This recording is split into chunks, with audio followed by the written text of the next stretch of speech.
It's your boy, Papa the Great, back at it again with a vlog. Today, may lilinisin tayong engine bay. Here's the engine bay. Yan, lilinisin ko muna yan. Kasi puro dirt, man. Look at that, bro. That shit dirty, bro. I can just spray all that shit. Right there, like that. Like that. Yan, kailangan kasi maraming spray dito bago natin yan. So yun na nga, panoorin nyo ako kung paano natin lilinisin ito mamaya. I got you. Kinuskus ko na siya. Kailangan mo kasi kuskusin yan ng marami para matanggal yung like take up all the fucking dust, bro. So I have this brush. I got it like last time and all that. Ayan mo yan.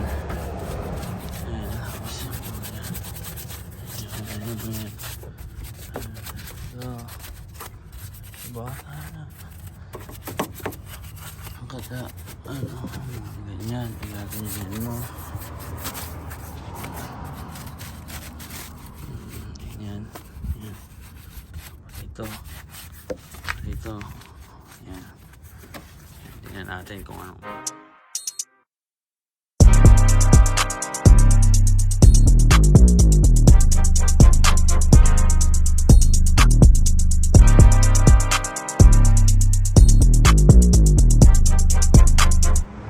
So, mukhang malinis na lahat. So, bubugahan na natin ng air pressure, ng pressure washer para matanggal lahat ng dirt. Yes, get it.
So, ito na ang katapusan. Ang ina, sana mag-start yung sasakyan ko, man. Pag to nag-start, patay tayo.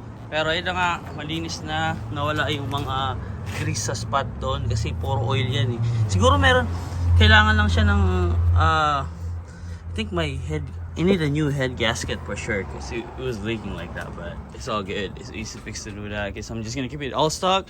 The only thing I'm gonna change is everything is the wheels and the lip. I think a couple Japanese parts for this one because I just want to daily it. then probably go to cruise with BOOMIN and all that. But yeah, here it is. I know it's not kind of thing, but I'm gonna blower it later, so all the fucking thing will remove. Right now, we're gonna blow it.